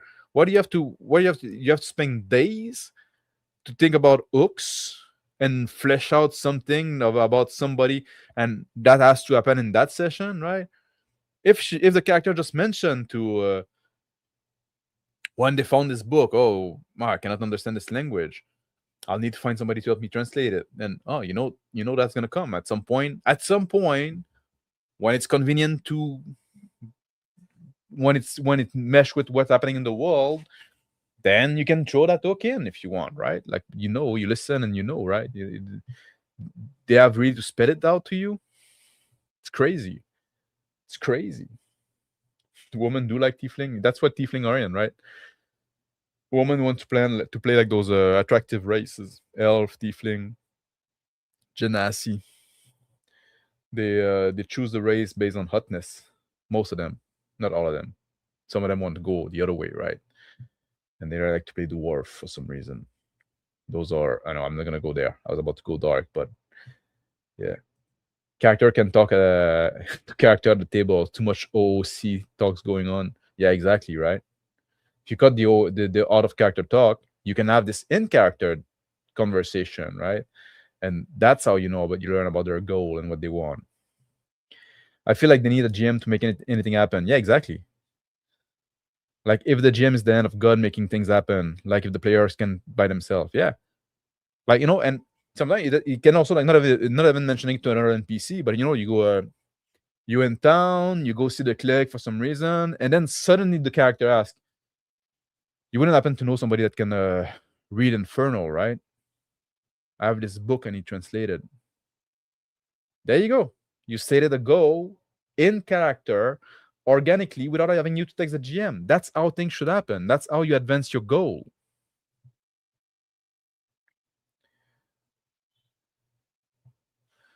Yeah. Tiefling or the D&D OF got girl. Safe edgy, safe slutty, yeah. So it's or the the BDSM scene girl that don't do anything, but they bought the $600 suit. And then they go to those events and they won't go play in any of those, the back room, right? They won't do anything kind of rough or whatever, but they bought the latex suit and they want to show it off to the world. Fucking hate those girls. He fleshed out a couple relevant NPCs and a really cool location, and was able to spend some extra time designing a unique encounter with a difficult choice that was personal to her because I knew it would actually get used. Her being proactive also gave me the time to tie it into some other PC stories, and most importantly, to the main quest. I think asking the player to send you those kind of texts and to tell you ahead, right? It's really training them bad habit, right? It's building it. It's like it's cooking into them bad habits that they're not gonna be in character because they can just like text you out of character. They can just like text you between session. Oh, my character won't do that. Why don't you show, don't tell? Show me in the game by the action of your character that he wants to do that. Don't tell me as a GM. There's no GM. So it didn't feel disjointed and random. If she had just shown up to the session and then said, "This is my decision. I've decided to go do this infernal translation side quest," I would have been making most of. Who would say that? Who would say that? Give him time to write his novel. Yeah, that's what it is, right? Oh yeah. Oh, okay. I'm gonna cook something for you that you can do next session, right? Like, who would say that? Oh, I've decided I'm gonna go look for something. Like, who would act like that? It's crazy. I'm playing in a friend's D&D game and I don't push the 40 on them because they are not worth trying to teach, and it's so easy to fall into old bad habits. Yeah, as a player, it might be hard. We had a talk like a few weeks back, maybe a few months back with Crispy, as long as everybody's having fun, about how to force RP on a group, right? Strategy to slowly bring 4D concept onto an unsuspecting group, right? It might be worth watching. I don't know how useful it would be as a player. There was more like seen as a GM. We talked a bit about the player as well because Phil was a player in the game, right? And say, well, can you lead by example and stuff like that? But maybe there's something useful for you if you haven't seen it. He's giving the hug, yeah. I will tell you what I want to play so you can make it happen for me. Yeah, like how about you make it happen for yourself? As a player, I can just wait for your hook like a fish. Exactly, right? Oh, now you're doing the thing that I asked you to do for me. You get excited. Yeah, the only time you wouldn't tell a GM what your character is doing between session would be if there's extended. Yeah, exactly. If there's extended downtime, yeah, that's fair, right? I mean, I did tell people to not listen to the DM and just do what their character would do. They really struggle with that. It's hard. It's hard. And you have like always a pool, like, oh, do you want to play with those old buddy or do you want to... To that up off the top of my head. Sometimes you just have to grit your teeth and say, you know what? I'm going to have a couple of beer and throw a couple of joke. enjoy the time in the way I can. The social aspect count for something as well, right? It does matter too. And while it probably would have been fine, this was one of the best sessions we've ever had, and it wouldn't have been that. An incredible side effect was also that the other PCs became interested in her goals. They cared because they could tell it meant something to her, enough for her to truly act as a protagonist. Wait. Let me watch that. Let me listen to that again. Okay. The other PC became interested in her goal. They care. No, that's not true. Because they could tell it meant something to her. That's not true. The other PC didn't get interested in her goal because they know it mattered to the PC. The other PC got interested in that goal. The other player forced their PC to be interested in that goal because the player know it meant something to that other player, right? It's all muddy. It's not character goals, it's player goals, right? And player buy-in, and then say, oh yeah, this player has the DM to do that for her, and now he's doing that for his wife. He's plotting the hook that his wife asked him to plot. So my character is gonna care about that all of a sudden, right? And I'm gonna put whatever we're doing and my own goal on hold because of that. When you start like talking as player to the GM between session, it muddies the motivation like that. It's repulsive to me. I do believe him was the best session they ever had. Yeah, he probably got like a reward by his wife afterward. If you don't appease the DM's wife, you get kicked out of the game. Exactly. Enough for her to truly act as a protagonist. Also, this is contagious. Following my wife's she wasn't acting as a protagonist because all the setup was done out of character. Example, our druid told me that she wanted to go find her tribe and her grandmother, which the druid told you. So the player playing again, not in character. The player playing this druid told you, the GM, that she wanted to find her grandmother, whatever, right? It's like, I don't care about the detail, but it's all out of character. Honestly, is where the best DM advice comes in. They are not telling you what is going to happen. They're telling you what they are going to try to accomplish. These are vastly different things. Yeah, what they're going to try to accomplish if you set it up for them. If you build some rail for them to go there.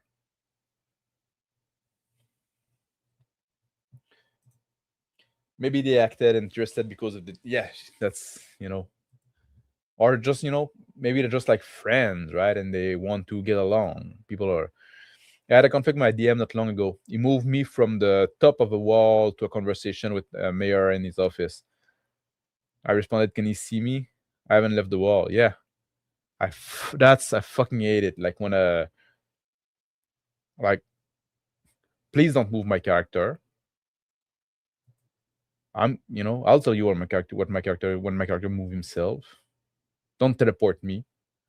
Why would a character care more about one's character goal than the goals of the party? Yeah, exactly, right? Or their own character goal, right? And it's okay. Sometimes we're gonna put aside our own goal because we want to help a friend, right? I'm gonna put aside my Saturday gooning session because I'm gonna help you move because you're my friend, right? My goal is in that case also to preserve the friendship. We do that all the time, but it has to be negotiated in character. You feel like this guy believes it's not railroading. Yeah, feel like in denial. And like if you call something that is not railroading, like, oh, the player making choice is railroading a GM, then there's no railroading anymore, right? Like if you deconstruct the concept of railroading so much, maybe it all becomes fair game, right? Hot take, there's nothing wrong with this advice per se. The problem is that he's encouraging this with the expectation that the request will be rewarded. A much better method would be for the players to list character goal in session 0. Yeah, I don't like when the character tell me their motivation, because I want to figure them out by seeing them roleplay their character, right? The motivation should be, you should be able to figure it out. Like if you play your character well, you should be able to figure the motivation pretty soon. Maybe he doesn't feel like he's reloading because he's doing what the player asked him of. Yeah, ask of him. Yeah, and sometimes, like, you know, when you figure out as a GM the character's motivation to play, you might get it a bit wrong, and then at some point, like, you think, oh, okay, that's what this character wants. That's how his character is, right? And you make this model in your head, and then at some point they throw you a curveball, and you realize you judged it wrong. And when you look back at it, and it all makes sense, and then that's cool, right? You say like, oh fuck, I thought this character was like this, but turn out you're like that, and now I see like, oh, I could get it's interesting. It's cool. It's a cool moment. You're figuring out stuff on the fly, right? I mean, you usually get character goals and a good backstory, not a long backstory, a good backstory.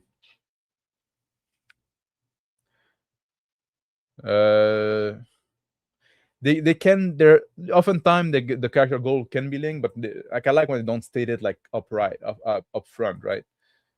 Setting things up in advance for hooking player in reloading in my book, yeah.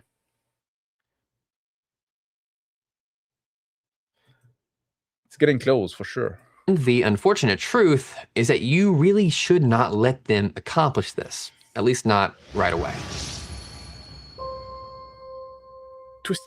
Life lesson: just because you want something does not mean that it will or even should happen at all.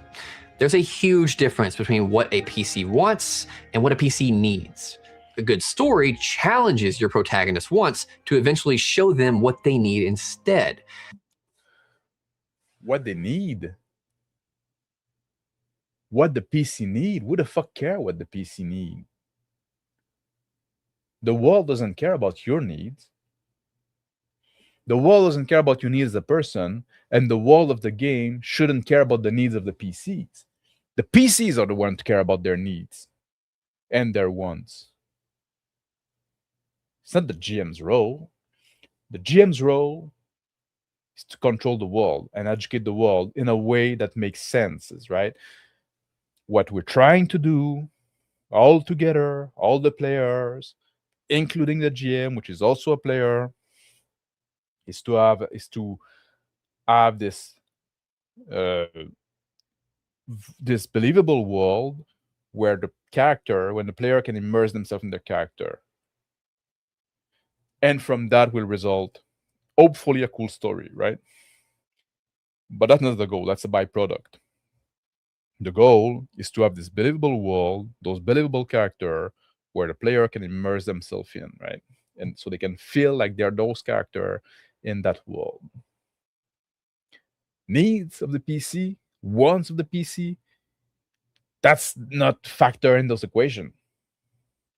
They only become factor in the equation if you're put story first, or if you have a narrative and a goal, and you're back on the railroad, boys. You're back on the railroad.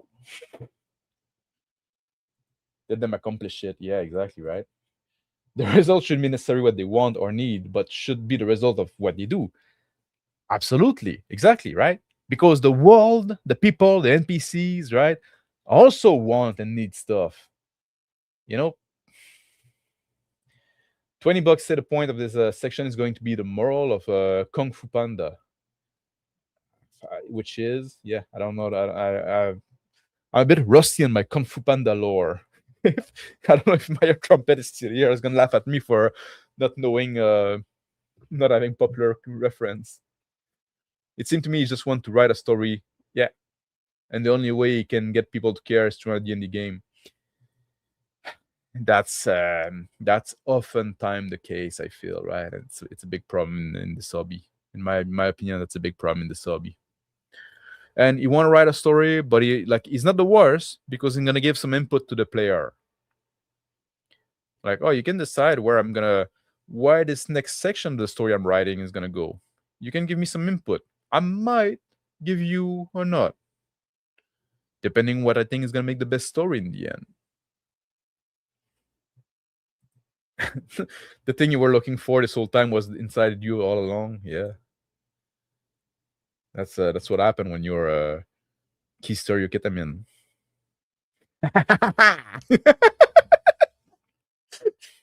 I don't remember the moral either. Yeah. Paul's father was scamming people, charging more for the secret. So sorry. This brings to mind the Season 1 arc for Fabian Seacaster in Fantasy High. Fabian is the kind of guy who wears a Letterman jacket to school as a high school freshman. His goal on day 1 is to join the Blood Rush team. Lou Wilson wanted his character Fabian to make varsity, and even though he actually rolled pretty well during the tryout part of the session, Brennan doesn't give that to him. To give people the character arc that they desperately want, to let them be that person, sometimes you actually have to not give them what they are asking for or want. Man, every time like this Brennan guy talk, it's the worst fucking advice. I don't know, man. Like, I hate this. Varsity.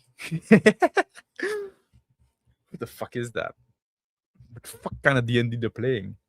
Want? I was very caught off guard by the fact that you did not let me be on the Blood Rush team. When you said hit the showers, I truly thought I was on the team. What are they fucking playing? They're playing like being in college? And I want to make the team for this sport ball game in the fantasy. Like, just fucking go to college, you fucking nerd.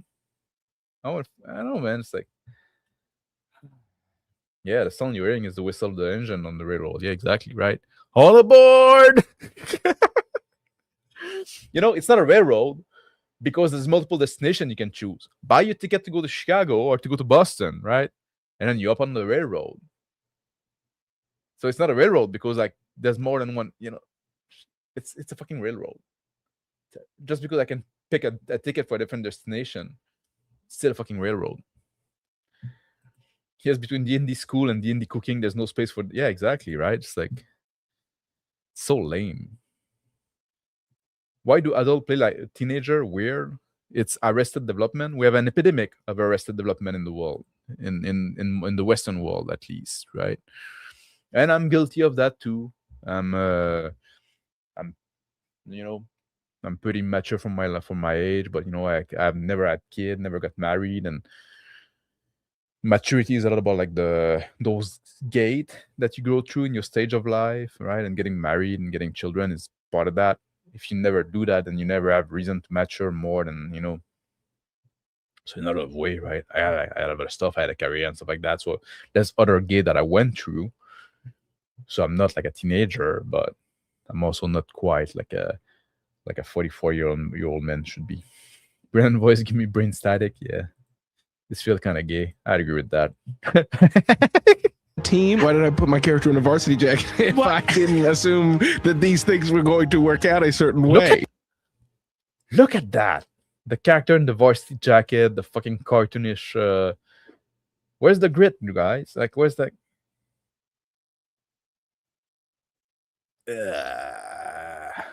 AFL fighter. Oh, you're a fighter.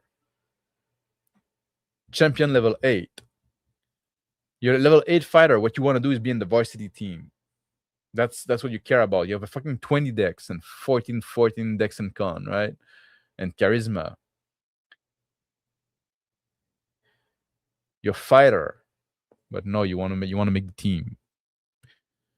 You're doing a very weird, twisted kind of wish fulfillment because people want the experience of being their character archetype fully realized. Mm-hmm. If you go... I was about to be mean. Should I be mean? I'm gonna go with this one. Take some railroading, a pinch of quantum ogre, and some roll beyond the screen, fudging, and you get most GM out there. Yeah, sadly, most of them believe they do it right and they mean well. Yeah, exactly. Right. It's sad. It's, you know, they aren't proactive in real life, so they need to go back in time to feel better. Exactly right. Grit in my D&D couldn't be. I saw it coming, Max. Yeah. The background piano is frying my brain. Cringe level too high. Yeah. and Bro. just do wish fulfillment. Just do very simple, basic wish fulfillment and say, cool, Lou wants his character to be on the Blood Rush team. He's on the Blood Rush team. Great, you got your wish. You did it. Wish. Hooray, you did it. Okay. Wish fulfillment, right? You didn't do the team in college, in your actual life, right? You went popular. You didn't achieve anything. You didn't get the girl. So now you fucking play D&D and when you want to be like the jock that do those things, right? Live a little. And, you know, it's not a place to... This is the fucking D&D as therapy, right? That's what they want to do. They want to solve their fucking high school and college trauma through D&D. Making the varsity team is so much better of motivation than, say, wanting to ruin the local lord because it attacks your father from farming to oblivion. Yeah, exactly, right? It's like imagine you're there like between session, right? And you texting like the GM in between sessions, say, "Oh, my character is level 8 half elf fighter with a fucking 20 dex. He's gonna try out for the varsity team."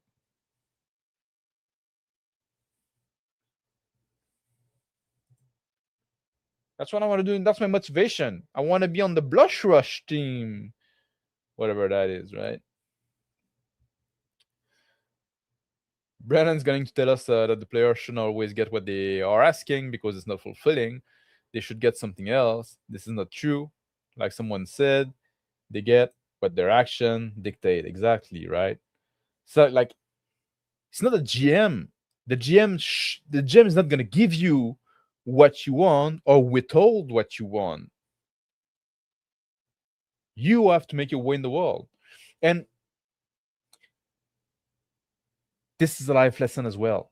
This is a fucking life lesson as well. Those people suck at life. They're not able to impose their will on the world, right? They're fucking loser. And they're not able like to go get what they want in life. Thing has to be ended to them. I sure like a bunch of them like a fucking like socialist because that's what they want, right? That's what they believe. Like, oh no, if I suck at life just because life is unfair and because like nobody's giving me what I'm owed. Nothing is fucking owed to you, you fucking fat nerd. Sorry, I went there. You got to work. Nature doesn't give you shit. Well, it give you fruits, but you have to climb the tree to get them. Right? And they're gonna suck because natural fruit fucking suck. Men spend generation modifying those trees and the fruits they give so we can have good fruits. It's the result of people's action, peoples that are proactive, right? If you want something in life, you have to get out and get it. Play your game like that. If you cannot do it in life, at least try to fucking do it when you play the elf game. D&D college is a real thing. It is a real thing. I called the bridge moment 1 hour ago. What's the bridge moment? Oh, what's the bridge moment? Life isn't fair and that's the way it is. Yeah. Time for them to watch the movie Labyrinth again. Yeah, we are doomed. Yeah. Life isn't fair. Like, what you gonna do about it? Are you gonna cry or are you gonna try to make the best out of it? You only have one fucking life to live. You know? There's no GM to end you stuff you want. Go and get it. Okay, it would have been kind of cool. I don't want to spoil the way Fabian's arc wraps. And it's not about what you want. It's not about what you need. It's about what you can get. Oftentimes, that's all life is, right? Sometimes you get what you want. Sometimes you can't. You can't always get what you want. Like this. You woke up the morning and didn't die in your sleep. Yeah, that's what you owed. Get the rest, and you're not even fucking owed that. Get the rest on your own, right? Yeah. Wraps up, but in Lou's own words, it was incredible. Okay, you're right. I mean, you're right. Okay, you're right. It was way cool. You know what make me think this whole fucking thing, right? Now, like we're going through philosophical because that's touching to a bigger problem than just like fucking D&D. And now, like I know I'm only I got BR deep, so I cannot blame that on that. But maybe it's a bit late, whatever, right? It's an impromptu stream. I'm gonna talk about what I want to talk. If you're here for that, if you're not, well, thank you for watching this far.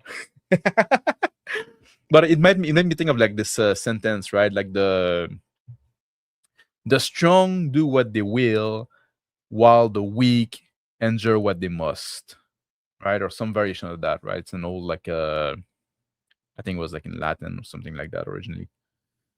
But that's what it is, right? In life, if you're weak, then you're just gonna leave with your end extended and hope to get the crumb that fall from the table of the master, right? But you don't have to be that way. And if you play an adventurer, your character shouldn't be that way. But that means that you as a player shouldn't play it that way.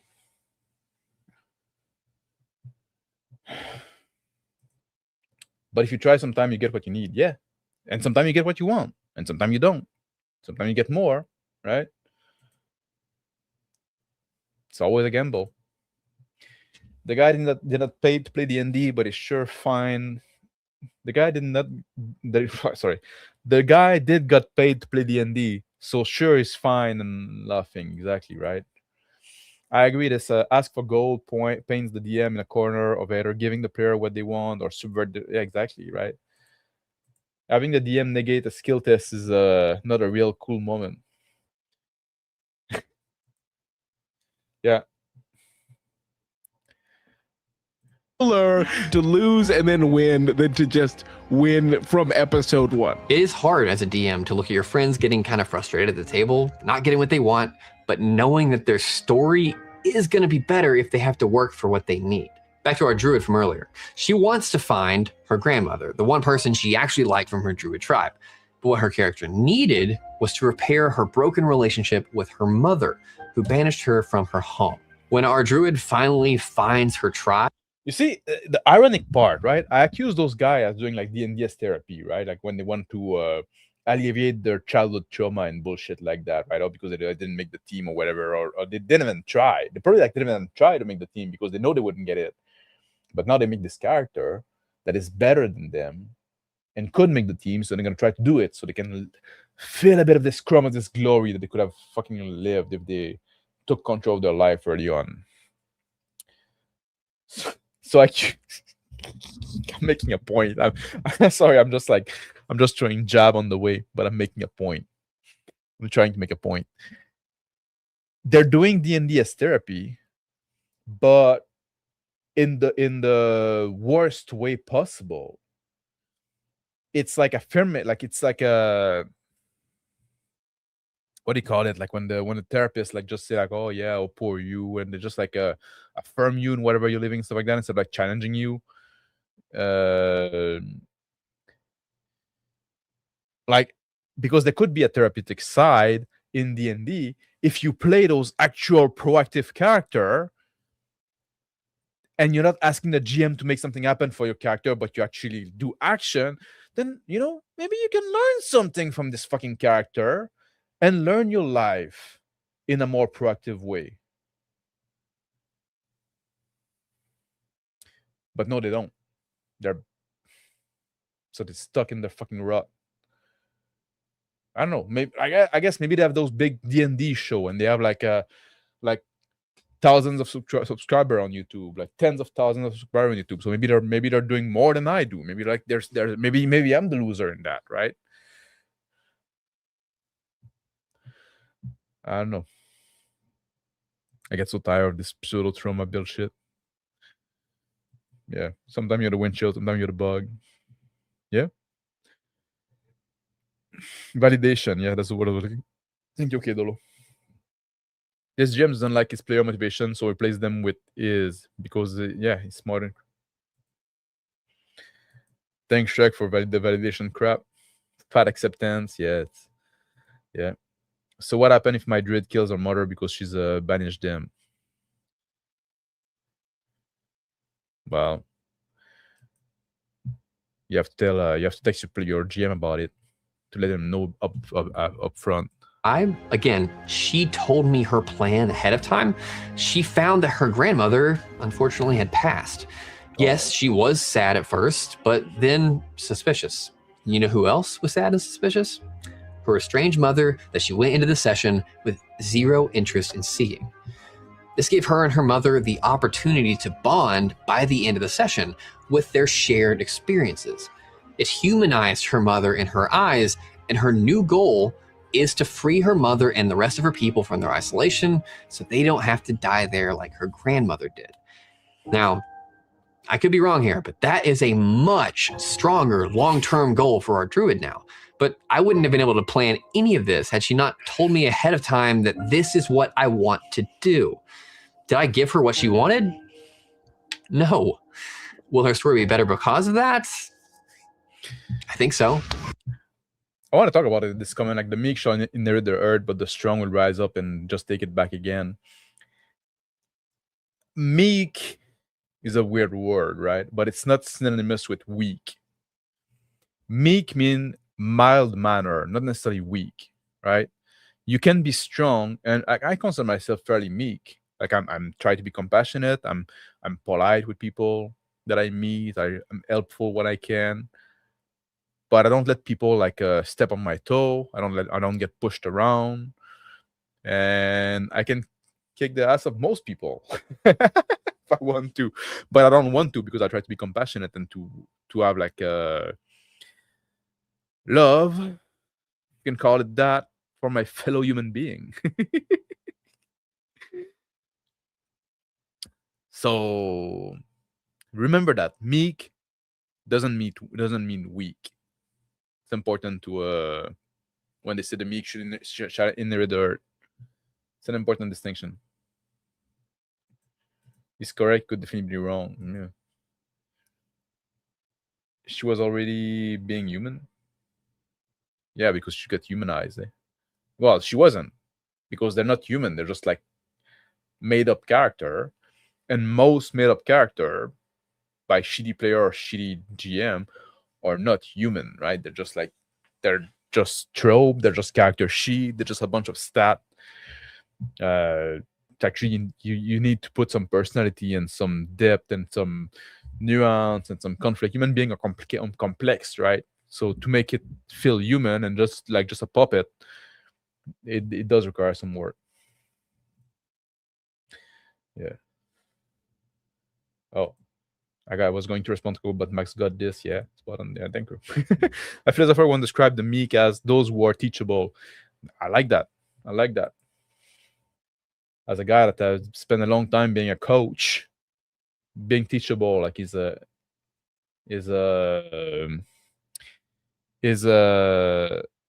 underappreciated skill.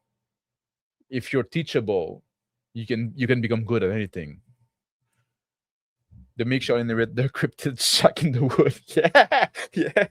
Yeah. Going back to that.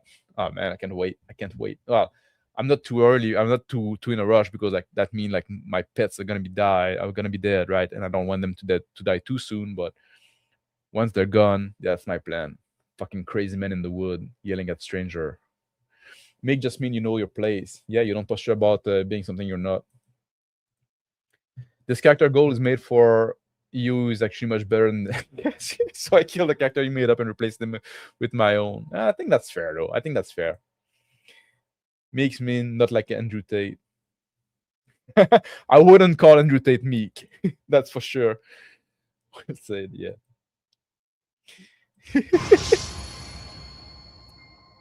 If you tell the DM your plans, you trust is key. We often talk about having I trust table and being able to trust the GM and trust the player.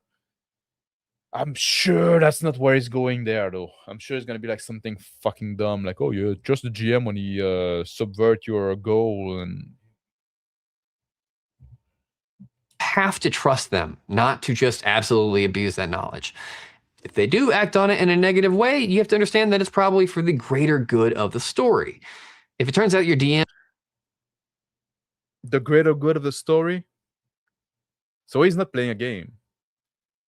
He's using the game, the story is the goal. He's missing go fucking write a novel. The That's what you want to do. Ask your friend about input about it if that's what you want to do, right? The greater good of the story. What the fuck is that? That has no place in this game. That annoys me. Whoever gazed into the abyss, but with an eagle eyes, whoever embraced the abyss, but with an eagle's talons, he possesses courage. Yeah. The abyss. Would that be a good name if I had a daughter? Could I call her Abyss? Is that a good name? If I also have a daughter? Trust only goes one way for this guy. Yeah. All right. After making the team thing, I wouldn't trust the DM. I wouldn't either. Trust Big Brother. Greater good of the story. How conceited can one be? Like at the beginning of this video, I said there was some good thing that maybe he's on the right path. Maybe he's saying something I like. Man, that fucking like turn. That deep name. Yeah. Yeah. Abyss Boivin. Can you imagine that? DM just is spiteful and wants to see you be sad for absolutely no reason, you might want to find a new group. And that trust does go both ways. You have to follow. You have too many weirdos staring at her, staring in her. Through. If not this session, then soon. Don't tell your DM one thing about your character's plans, then do something totally different in game. You really only ever get one first time at this, so if you bail, the odds of you ever seeing anyone from your backstory again are probably close to none. Commit to the bit. The best part of playing this game is that the camera really does follow you. If you have a long-term goal, you can drive the story in that direction, which is your responsibility as a protagonist. You can use this to fuel honest reactions to the DM. Like when you say like, oh, if you have a long-term goal, you can drive the story in that direction as a protagonist. Yes. But not by fucking sending text to your DM. That's where you lose me. Like, do it in character. Play a fucking character. Interesting philosophical question. Is making someone sad for no reason better or worse than making someone happy for no reason? I would say that if you make someone sad for no reason, the reason is probably that you're cruel. And being cruel is not good. So I'd say that would be worse than making somebody happy for no reason. If you make somebody happy for no reason, the reason is probably that you're generous or altruistic, I guess, right? So there you go. That's what I would say. I would say yes, it's better to make people happy for no reason than to make people sad for no reason. But there's always a reason. Oh, take care, man. Thank you for sending the video over, Nicholas. That was for you. I hope you got what you wanted from from the stream. Yeah. DM's plans and to the choices of your party members, driving the story during the session. If you tell your DM your plans, trust me, they will thank you for it. Less prep, knowledge that a character will actually drive the session forward, leading to tangible progress without having to dangle a bunch of plot worms in the water, hoping for a bite. If you want to be a good little PC, just make it really clear what you want. You see the door swings open. Following these 3 rules. Fuck that shit. I'm done. I'm not going to another skip. Let's prep. Yeah. Wait, if the sadness brings catharsis through no effort of your own and the happiness is empty. If you're making somebody sad on purpose, like that would require effort of your own. And then that becomes very selfish because you're making somebody sad. You're like, there is going to be some level of effort. You're making somebody sad. It's not like if you're like doing nothing would make them sad. Like, that's the whole like you don't pull the lever on the fucking trolley, right? And then now they're sad, right? Well, you did nothing, so that was no effort. So that's a little more complex. But if you're the one that made them sad on purpose, that did require some effort. And if it brings you catharsis, then yes, there's some selfishness there. The happiness is empty. I don't know what that can be. I don't know if happiness can be empty.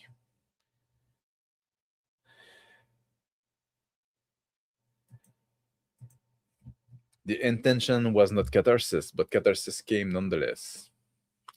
What was the intention there then, right? What you like, if you're making somebody like that, mean like you have to be active, you have to be proactive in the making them sad, right?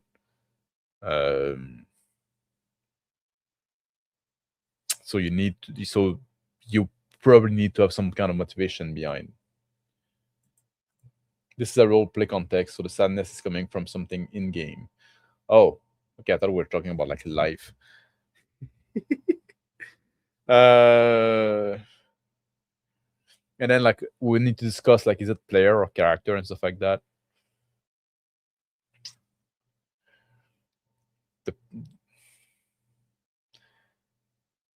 The character can be sad, that's fine, right? And if you're making them sad because you had the world act, the goal of your action was to keep the world believable and acting in a rational manner, like, or in a manner that's like that makes sense, right, for the world to act, then them making sad is fine, right? It's a weird question now. That's a deep question I would expect from someone who can spell. Who can spell to see this to see this. Yeah. Anyway, oh man, we've been at that for more than 2 hours now. For an impromptu stream, little reaction video there. I think I'm gonna wrap that up, and I'm gonna leave that stream up. I'm gonna rename it to make it like a proper video reaction. And I thank you for people that joined live. It was a fun stream, like a lot of interaction with the chat and stuff like that. Good viewership. And make sure to like and subscribe if you haven't. I need to say that apparently. And I wish you all a good night. And I also want to thank the people that are going to watch on the replay. And that is all. I'm going to end the stream now. Have a good night. And oh yeah, one last thing. Tune in tomorrow on the Legend of Myth channel for the Game Master Insight show. I'm going to be on, and we're going to discuss basically like preserving pacing in combat. There you go. Take care, all.